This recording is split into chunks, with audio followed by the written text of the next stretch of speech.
BPL আজকে একদিনের বিরতি আর আপনারা দেখতেই পাচ্ছেন একবারেই শেষ পর্বে এসে ঠেকেছে আর দুই দিনই আসলে মাঠের খেলা রয়েছে এই জহুর আহমেদ চৌধুরী স্টেডিয়ামে।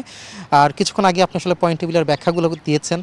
রংপুর রাইডার্স যেহেতু শীর্ষে থেকে ইতিমধ্যেই প্লে অফটা নিশ্চিত করেছে, আর বলতে গেলে ফরচুন বরিশাল এবং চিটাগং কিংসের পর প্লে অফের লড়াইয়ে সবচেয়ে কিন্তু এগিয়ে খুলনা টাইগার্স।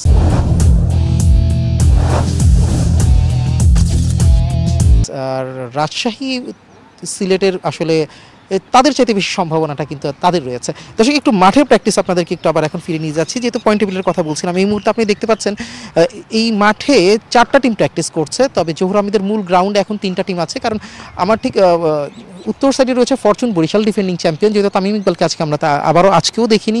আর এদিকে একদম আমার খুব কাছে যে এই টিমটা অংশগ্রহণ করছে এটাই হচ্ছে হোস্ট চিটাগং কিংস।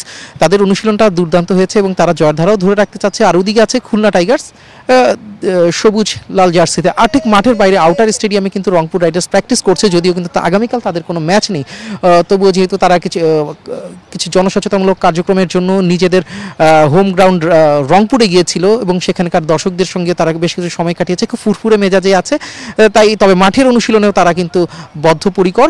নুরুল হোসেনের সোহানের দলটাও কিন্তু জয়ের ধারাও ধরে রাখতেই চায়, কোনো রকম অপরাজিত হয়েই তারা প্লে অফে যেতে চায়।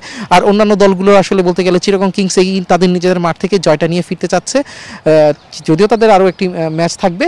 আর ওদিকে আসলে বরিশাল তাদের চেষ্টা করছে যে একদম প্রথম সারি থেকে আসলে কীভাবে থাকা যায় প্লে অফে, সেই চেষ্টাটা তারা করছে এবং অনুশীলনটাও তারা বদ্ধপরিকর। যদিও মাঠের বাইরে অনেকগুলো সমালোচনার ভিতর দিয়ে যেতে হচ্ছে ফরচুন বরিশালকে। ওদিকে দুর্বার রাজশাহী পরবর্তী এই অনুশীলনের মধ্যেও তাদের আরও কিছু বিতর্ক বারবারই আসলে জন্ম দিচ্ছে, বিশেষ করে তাদের পাওনা নিয়ে। ইতিমধ্যে কিন্তু আমরা দেখেছি শ্রীলঙ্কার সামারাকুন কিন্তু অভিযোগ করেছে তিনি এখন পর্যন্ত কিন্তু পাওনা বুঝে পাননি। তো এগুলো নিয়ে আমি আপনাদের আরও পরবর্তীতে হয়তো খবরের সংবাদে জানাবো। তো জহুর আহমেদ চৌধুরী স্টেডিয়াম থেকে দলগুলোর এবং ফ্রাঞ্চাইজিগুলোর অনুশীলন নিয়ে এই ছিল আমার কাছে সর্বশেষ।